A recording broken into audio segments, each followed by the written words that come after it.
The human fleet secured orbit around Velos Prime. The battle was over, but the work was just beginning.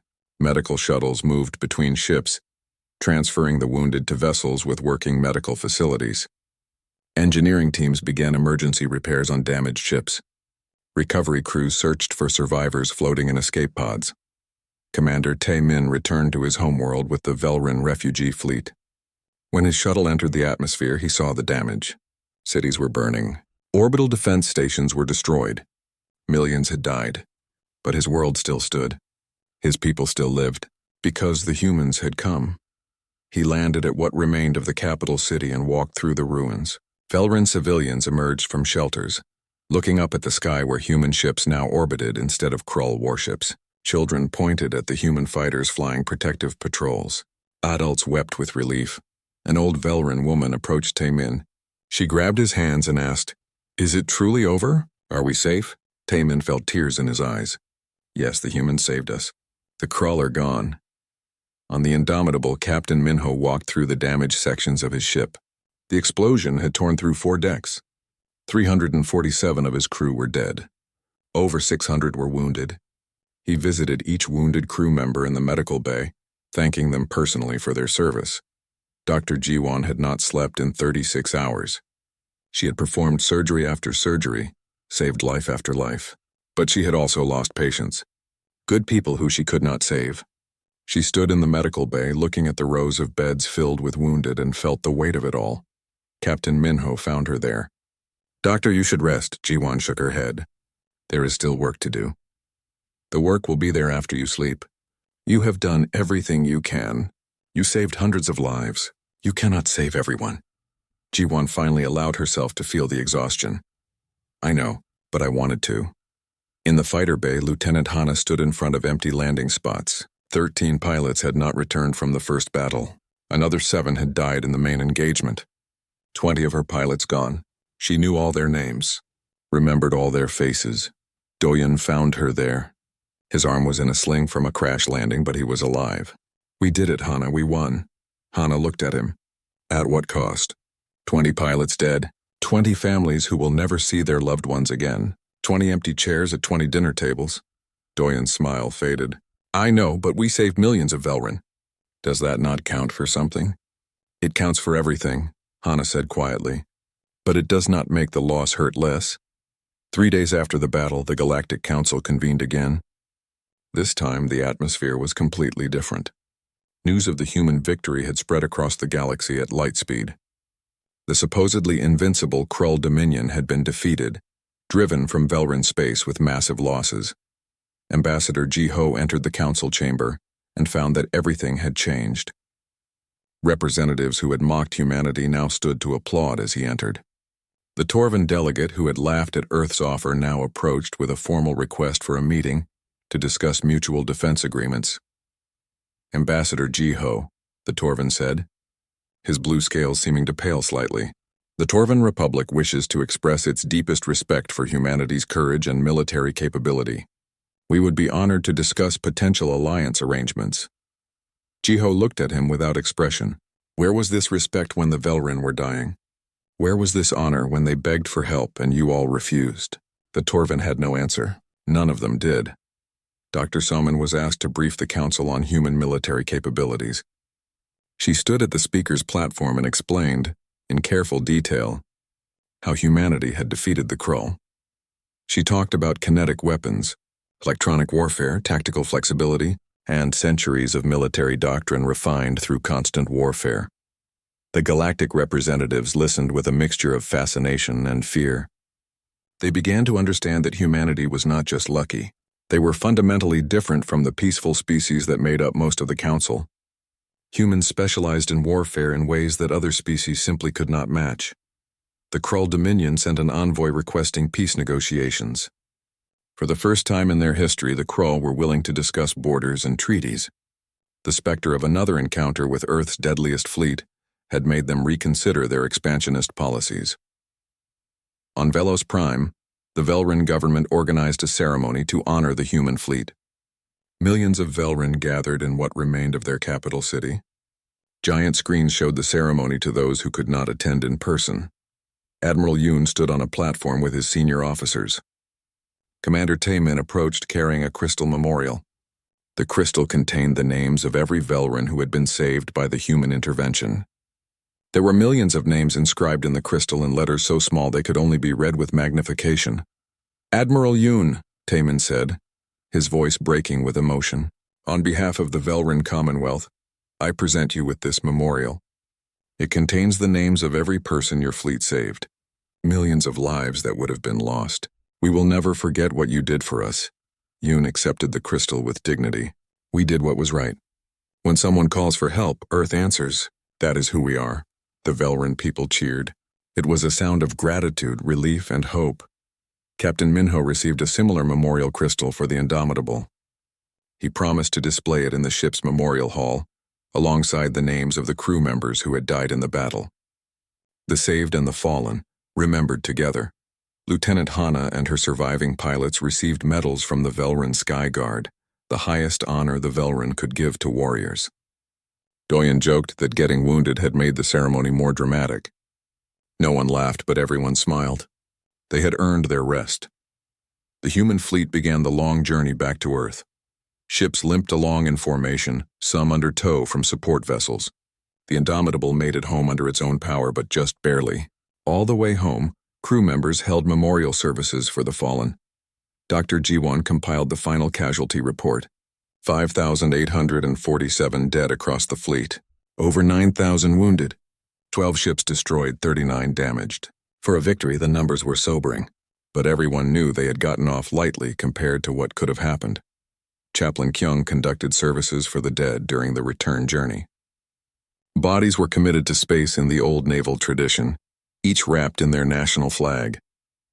Admiral Yoon attended every ceremony, honoring each fallen crew member personally. He knew all their names. When Earth finally came into view, Captain Minho stood on the bridge of the Indomitable and reflected on what they had proven. Humanity was not the strongest species in the galaxy. They were not the most advanced. But when someone called for help, Earth answered. That meant something. The fleet arrived at Earth to parades and celebrations. But the senior officers knew this was just the beginning. More distress calls were already coming in. Other species wanted help with their conflicts. Humanity had proven itself as a military power, and the galaxy would never look at them the same way again. 6 months after the Battle of HFY, a new memorial was unveiled at Unity 7 Station. It bore the names of all who had fallen defending the Velrun Commonwealth. The inscription read, "When others would not, we did. When others could not, we could.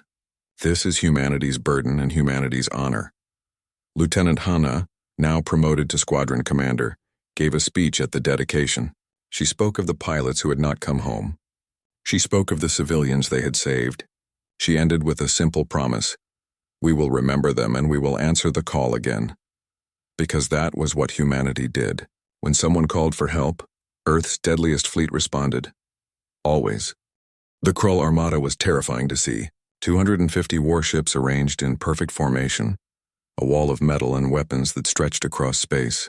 Their hulls gleamed with power. Their weapons glowed with charged energy. They had never been defeated, and they did not intend to start now. High Commander Vortax stood on the bridge of his flagship, the massive dreadnought Inevitable Glory. He watched the human fleet approach and felt confident.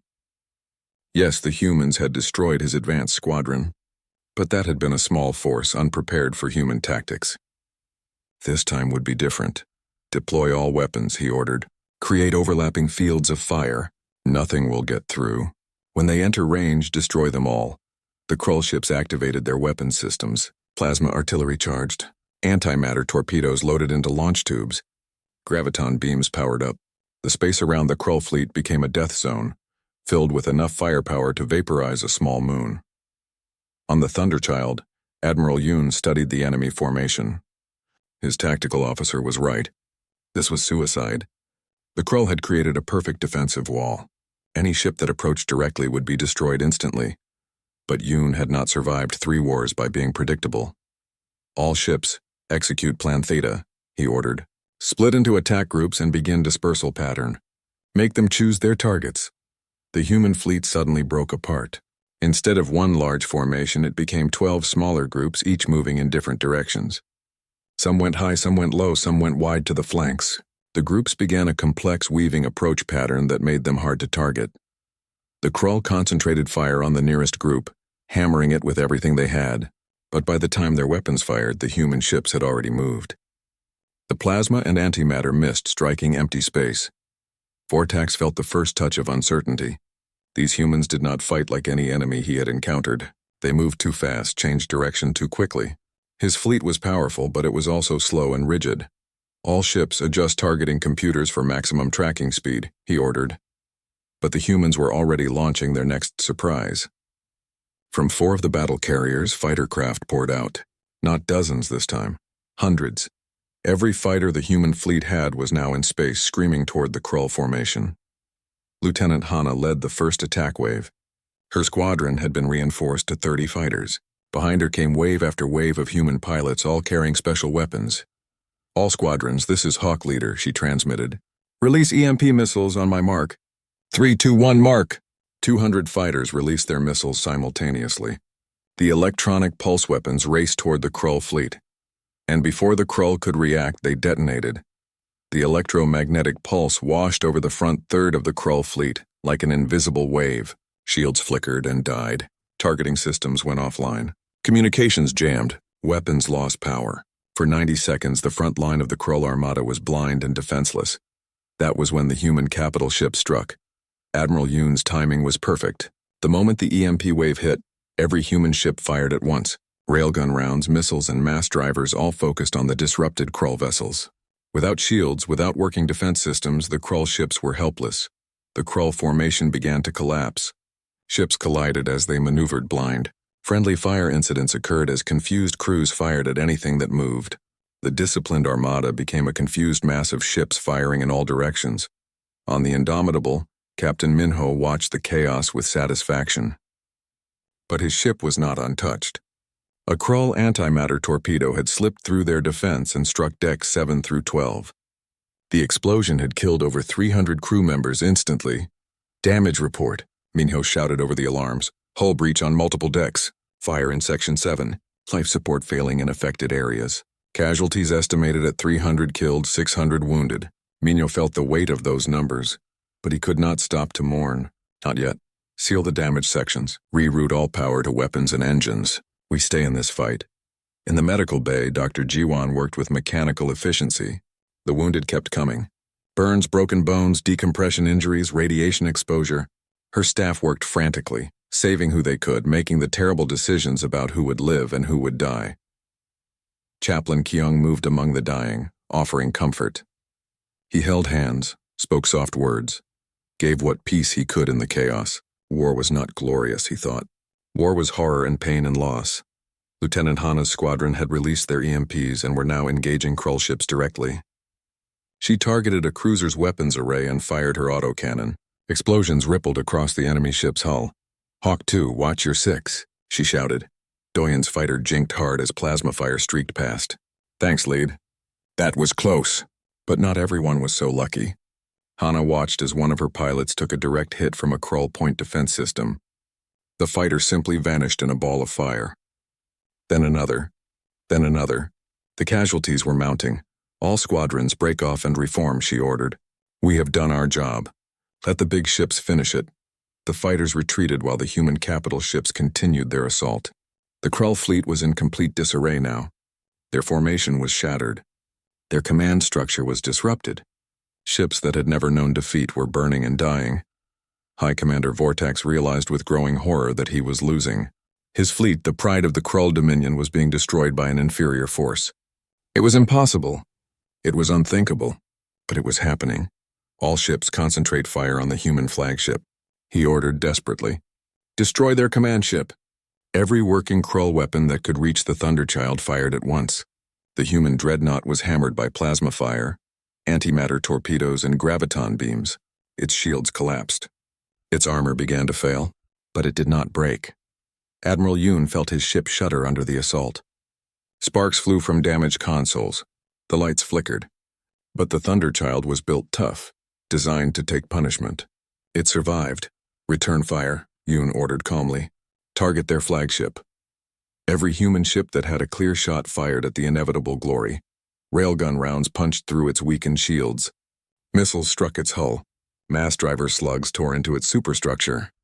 The great Krull dreadnought began to come apart. Vortex stood on his bridge as it disintegrated around him.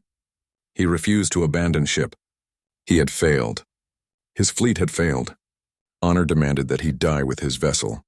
The inevitable glory exploded in a series of massive detonations. High Commander Vortex died with his ship, as Krull tradition required. With their commander dead and their fleet in ruins, the surviving Krull vessels did something unprecedented in their military history. They retreated. 150 ships broke contact and fled toward Krull space, abandoning the battle. The Battle of HFY was over. The humans had won. On the Thunderchild, Admiral Yoon allowed himself a moment of relief. Then he looked at the casualty reports. 8 human ships destroyed, 23 damaged, over 5,000 crew members dead or wounded. The price of victory was terrible, but the Velrin were safe. The Krull were gone. Earth's deadliest fleet had answered the call and paid the cost. Yoon activated the fleet-wide channel. All ships, this is Admiral Yoon, the battle is won. Begin rescue operations for survivors. Tend to your wounded. Remember your fallen. We have done what we came here to do. Well done. Below them on HFY, the Velrin people looked up at the stars and wept with relief and gratitude. The Krull squadron approached with complete confidence. 50 warships in perfect formation, their hulls gleaming in the light of the distant star. Their commander, War Captain Draxel, sat in his command chair and watched the human fleet with contempt. These primitive newcomers dared to challenge the might of the Krull Dominion. He would teach them a lesson they would never forget.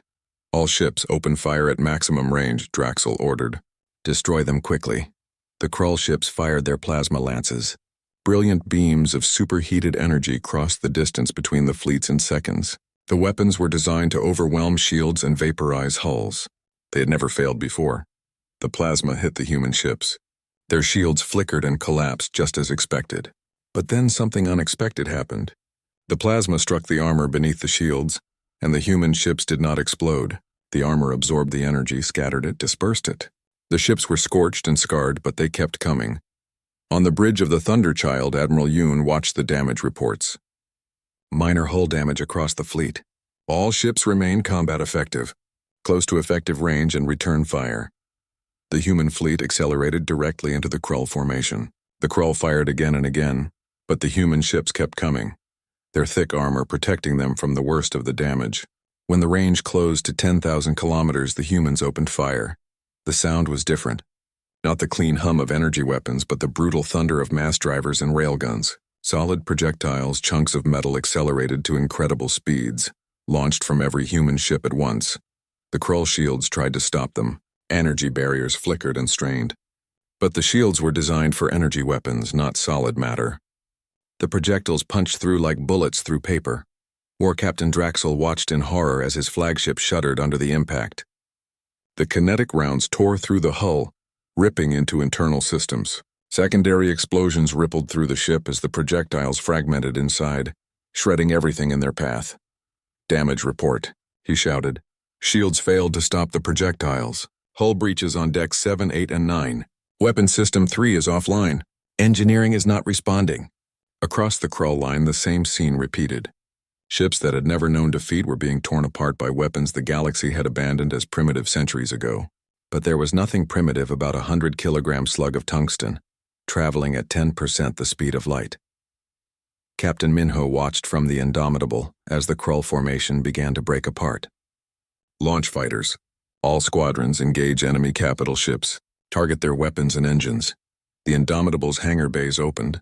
200 small craft poured out like angry insects. Lieutenant Hana led the first wave, her Red Hawk painted fighter at the front of the formation. All squadrons, this is Hawk Leader, she transmitted. Stay in your attack groups. Target priority. Engines first, then weapons systems. Watch for defensive fire. Break and attack. The fighters screamed toward the Krull ships. The Krull had no fighter craft of their own. Their doctrine had never required them. They tried to use their point defense systems, but the human fighters were too small, too fast, too many. Hana lined up on a Krull destroyer, her targeting computer tracking the engine section. She fired her autocannon, and the high-velocity rounds tore into the engine housing. Explosions blossomed. The destroyer began to spin out of control. "Hawk 2, good hit," Doyen shouted over the squadron channel. "I have a cruiser engaging now." The battle became chaos. Human fighters swarmed the Krull ships while the capital vessels hammered away with their railguns and missile systems. The Krull tried to reform their lines, tried to concentrate their fire, but the humans were everywhere at once. War Captain Draxel realized that his squadron was being destroyed. In 30 minutes of combat, 20 of his ships were dead or dying. 15 more were heavily damaged. His own flagship was barely functional. These humans fought like nothing he had ever encountered. They used crude weapons, but they used them with terrifying effectiveness. "All ships withdraw," he ordered. "Fall back to the main fleet." But the humans did not let them go easily. They pursued the retreating Krull ships, hammering them with long-range missile fire. Only 12 Krull ships made it back to the main fleet. War Captain Draxel's flagship was not one of them. The flagship's engines had failed. It drifted helplessly while human ships surrounded it. Then Draxel saw something new. Small craft approaching, but not fighters. "These were boarding craft. Prepare to repel boarders," he shouted. The human Marines cut through the hull with plasma torches and poured inside. They wore powered armor that made them look like metal giants. They carried weapons that fired explosive rounds. The Krull crew fought desperately, but they were overwhelmed in minutes. Draxel himself was cornered in the command center. He drew his ceremonial blade, ready to die with honor, but the human Marines did not kill him. They simply pointed their weapons at him until he dropped his blade. Then they bound his hands and took him prisoner. As they led him away, Draxel felt something he had never experienced before: shame. He had been defeated, captured, by primitives. The first battle was over. The human fleet regrouped and began damage control. 3 destroyers had been destroyed. 5 ships had taken significant damage. But they had won. They had defeated a Krull squadron and captured their commander. On the Indomitable, the fighters returned. Mechanics counted them as they landed. 200 launched. 187 returned. 13 pilots had not made it back. Lieutenant Hana climbed out of her cockpit exhausted. Her fighter was scarred with plasma burns and had several holes in the armor. But she was alive. She looked around for Doyen and saw him climbing out of his fighter, grinning. "That was incredible," he shouted. "Did you see how they scattered when we hit them?" Hana wanted to share his excitement, but she was looking at the empty landing spots. 13 empty spots. 13 pilots who would never land again. "Yes," she said quietly. "I saw." In orbit around HFY, High Commander Vortax of the Krull Dominion watched the battle reports with disbelief. His advanced squadron had been destroyed by an inferior force. It was impossible. It was unacceptable. He studied the analysis of human tactics. They used kinetic weapons that his shields could not stop. They used small attack craft that swarmed like insects. They fought without honor or tradition, adapting their tactics constantly. Vortax made his decision. He would not underestimate these humans again. He would bring the full might of the Krull fleet against them. 250 warships would crush these primitives and restore Krull honor. "All ships, break orbit and form battle formation," he ordered. "We will destroy the human fleet completely. Show them the true power of the Krull Dominion." The Krull armada began to move. It was the largest fleet they had ever assembled, a wall of steel and plasma that stretched across space. They moved toward the human fleet with absolute confidence. Admiral Yoon watched them come. His staff looked worried. Even after their victory, they were still outnumbered 5-1. The real battle was about to begin. Yoon turned to his communications officer. "Send a message to all ships. Tell them, we have proven we can hurt the Krull, now we prove we can beat them. All vessels, prepare for main engagement." The human fleet arranged itself into battle formation and accelerated toward the Krull armada. Earth's deadliest fleet was going to war. The journey through jump space took 3 weeks. During that time, the human fleet traveled at speeds that bent the laws of physics. Inside the ships, life continued in a strange rhythm. Crew members trained. Mechanics checked weapon systems. Doctors prepared medical bays. Everyone knew what was coming. On the Thunderchild, Admiral Yoon spent his days reviewing intelligence reports about the Krull Dominion. The information was not encouraging. The Krull had never lost a major battle. Their ships were heavily armored and carried powerful plasma weapons. Their crews were trained from childhood to fight. They believed that death in battle was the highest honor. Dr. Somin, the fleet's chief intelligence officer, briefed the senior staff every morning. She was a thin woman with tired eyes who seemed to live on coffee and stress. The Krull have approximately 300 ships in Velran space, she explained, pointing at a holographic display. They have been systematically destroying the Velran defense stations and bombing population centers. Current estimates suggest 2 million Velran civilians are already dead. The room was silent. 2 million. The number was too large to really understand. Captain Minho, attending via video link from the Indomitable, asked the question everyone was thinking. Can we win against 300 ships? Soman looked at him without expression. Honestly? Probably not. But we might be able to evacuate the remaining civilians and bloody the Krull enough to make them reconsider their expansion plans. That is the best-case scenario. Yoon nodded slowly. Then that is what we will do. Continue preparations. On the Indomitable, life had a different rhythm. The ship was newer, with better facilities and younger crew. Captain Minho walked the corridors every day talking to his people. He believed that a captain should know his crew, should understand who they were and what they cared about. In the medical bay, he found Dr. Jiwon organizing supplies. She was a short woman with quick hands and a sharp mind. She had served in 2 conflicts before this and knew what combat medicine looked like. How are preparations? Minho asked. Jiwon did not look up from her work. We can handle about 500 casualties at once. After that, we start making difficult choices about who lives and who dies. I have requested that all other ships with medical facilities prepare for overflow. Minho felt a chill. 500 casualties. On his ship alone. Thank you, Doctor. I hope we do not need your full capacity. Jiwon finally looked at him. Her eyes were sad. Captain, we both know that hope is not a strategy. I will be ready. You make sure you bring them back to me alive enough to save. In the fighter bay, Lieutenant Hana ran her squadron through simulations. They practiced attack patterns, defensive maneuvers, emergency procedures. Doyen complained that they were overtraining. We are ready, he insisted. We have done these drills 1,000 times. Hana stopped the simulation. Listen to me carefully. Training keeps you alive. The moment you think you are ready, you start making mistakes. We train until it becomes automatic. We train until you can execute these maneuvers in your sleep. Because in real combat, you will not have time to think. Your body will react or you will die. Do you understand? Doyen nodded, his smile fading. Yes, Lieutenant. I understand. They ran the simulation again. On the 18th day of the journey, the fleet received a new transmission. It was from Commander Taemin, who had survived the destruction of his station. He was now with the Velrin refugee fleet, thousands of civilian ships fleeing the Krull advance. Taemin's face appeared on every ship's main screen. He looked exhausted, his uniform torn and dirty. Human fleet, this is Commander Taemin of the Velrin Commonwealth. We have received word of your approach. I must be honest with you, the situation is desperate. The Krull have occupied our 3 outer worlds. They are currently bombarding our homeworld, HFY. Millions have already died. Millions more will die in the next few days. He paused and his voice broke slightly. I do not know why you are coming. I do not know what you hope to achieve against such overwhelming force. But I speak for all Velrin when I say thank you. Thank you for trying. Thank you for caring when no one else would. Whatever happens, we will remember that Earth answered when we called. The transmission ended. Across the fleet, crew members were silent. Some were crying. Others were angry. All of them knew that they were humanity's answer to that call. On the 21st day, the fleet arrived at the edge of Velran space. Long-range sensors immediately picked up the refugee fleet.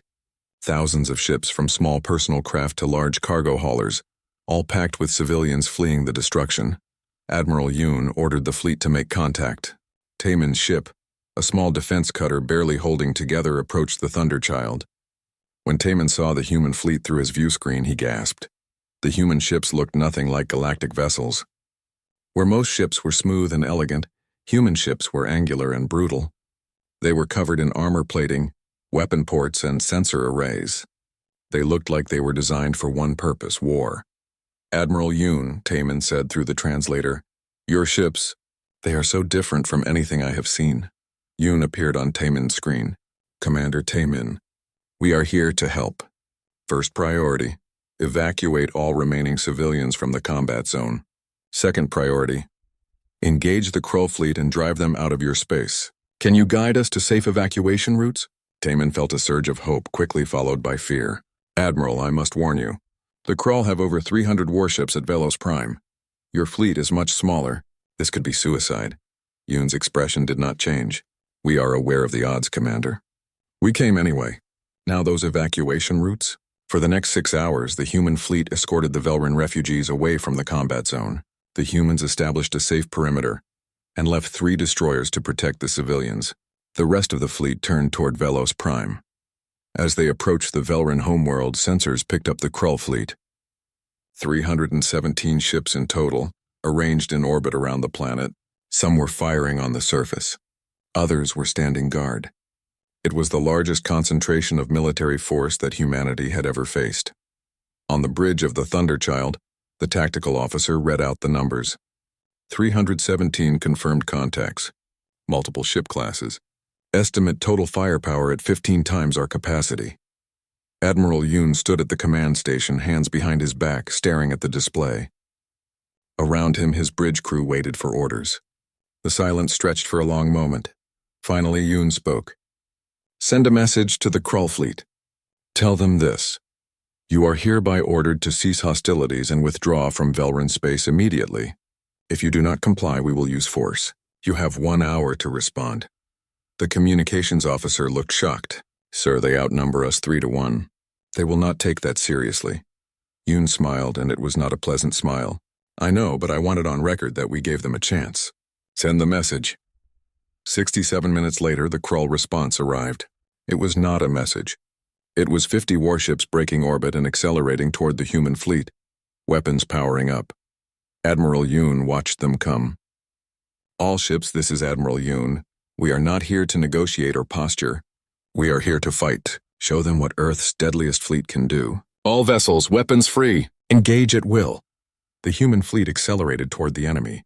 The first battle was about to begin. The emergency signal came through at midnight, Galactic Standard Time. Timon's hands shook as he recorded the message. Behind him, his space station was falling apart. Explosions rocked the walls. People were screaming. He had maybe 5 minutes before the Krull ships finished destroying everything. This is Commander Taman of the Velran Commonwealth. He spoke into the recorder, trying to keep his voice steady. We are under attack. The Krull Dominion has invaded our space. They are destroying our defense stations. They are bombing our cities. Millions of innocent people will die. Please, we beg the Galactic Council. Send help, send anyone. We have no military. We cannot fight them. Please help us. He hit the send button just as another explosion threw him to the floor. The lights went out. Emergency red lighting came on. Taman crawled to the escape pod and launched himself into space. Behind him, his station exploded into a ball of fire. He was one of the lucky ones. Most of his crew died instantly. 3 days later, the Galactic Council met in their great chamber on the neutral world of Axios Prime. Representatives from 40 different species sat in their designated seats. The chamber was shaped like a bowl, with the speaker's platform at the bottom. Today, that platform held a hologram of Taman's desperate message, playing on repeat. Most of the representatives looked uncomfortable. Some looked sad, but none of them looked ready to do anything about it. Ambassador Jiho sat in the human section, watching and listening. He was a tall man with gray hair and sharp eyes. He had represented Earth at the Council for 10 years now. He knew how these meetings went. Lots of talk, lots of sympathy. Very little action. The Torvan representative stood up. The Torvans were a proud species, tall and covered in blue scales. This is terrible, the Torvan said. We all feel deep sympathy for the Velran people. However, the Krull Dominion is very powerful. They have over 500 warships. To fight them would be suicide. We must think of our own people first. Other representatives nodded. The Nexian delegate agreed. The Thalori observer concurred. One by one, every species found a reason why they could not help. They had trade agreements with the Krull, or they had peace treaties, or they simply did not want to risk war. Jiho stood up. His voice cut through the murmuring. Earth will answer the call. The chamber went silent. Then someone laughed. Then several others joined in. The Torvan representative actually smiled. With respect, Ambassador Jiho, humanity has been part of the Council for only 30 years. Your fleet is small. Your ships use primitive technology. The Krull would destroy you in hours. Jiho did not smile back. Perhaps, but at least we will try. The Velrin are dying right now while we sit here talking. Earth's fleet will deploy immediately to provide assistance. We invoke Article 7 of our membership charter, which allows independent response to distress calls. The Council could not stop him. The rules were clear. Jiho walked out of the chamber while the other representatives were still arguing. He pulled out his communicator and sent a single encrypted message to Earth. The message had only one word: approved. On Unity 7, Earth's largest orbital command station, Admiral Yoon received the message.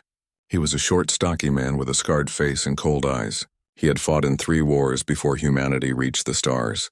He knew what combat looked like. He also knew what needed to be done. Within 1 hour, orders went out to every human military installation in the solar system. The fleet would assemble at Mars Station within 48 hours. They would then jump to Velrin space 3 weeks away at maximum speed. Captain Minho got his orders while his ship was docked at Mars Station for routine maintenance. The battle carrier Indomitable was humanity's newest capital ship. It was 800 meters long and carried 3,000 crew members. It also carried 200 fighter craft and enough weapons to level a small moon. Minho read the orders twice to make sure he understood. They were really doing this. They were going to fight the Krull Dominion, the most feared military force in the galaxy. He felt a strange mixture of excitement and fear. This was what they had trained for. This was why the fleet existed. He activated the ship-wide communication system. All hands, this is the captain. We have new orders. Prepare for immediate combat deployment. All leave is cancelled. All crew report to stations. We launch in 36 hours. Down in the fighter bay, Lieutenant Hana heard the announcement. She had been checking her fighter's systems as she did every day. She was young, only 26, but she was one of the best pilots in the fleet. Her fighter was sleek and fast, painted dark gray with her personal mark on the side. A red hawk. Her squadron gathered around her. 12 pilots, all young, all eager. Doyen, her wingman, grinned at her. Finally. Real combat. I was getting tired of shooting at practice drones. Hana wanted to share his enthusiasm, but she had read the intelligence reports. The Krull did not take prisoners. They did not show mercy. This would not be like training exercises. Some of her pilots would not come back.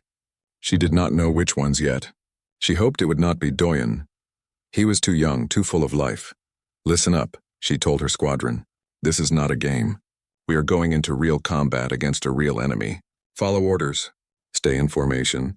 Watch each other's backs. We all come home together, or we do not come home at all. Understood? They all nodded, their faces becoming serious. Good. They needed to understand the reality. Across human space, the same scene repeated on dozens of ships. Battleships, cruisers, destroyers, support vessels. Supply ships. The human fleet had 147 combat vessels, with Admiral Yoon commanding from his flagship, the dreadnought Thunderchild. The ships were not the largest in the galaxy. They were not the most advanced. Other species had better shields, better engines, better energy weapons. But human ships had something unique. They had been designed by a species that had spent 10,000 years fighting wars against itself. Every system, every weapon, every tactical principle had been tested in blood. The Krull were about to learn what that meant. 3 days later, the fleet was assembled. 147 warships floated in formation near Mars.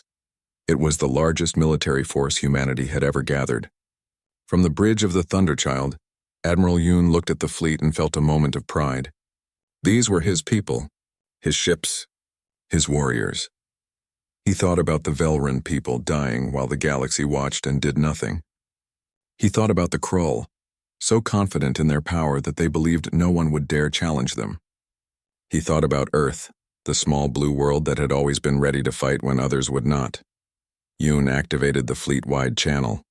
All ships, this is Admiral Yoon. In 1 hour, we jump to Velrin space. Our mission is simple. Save as many lives as we can and teach the Krull that there are consequences for attacking the innocent. Humanity does not start fights, but we finish them. All vessels prepare for jump. The fleet activated their jump drives together. Space twisted, light bent, and Earth's deadliest fleet vanished, racing toward a war that would change the galaxy forever.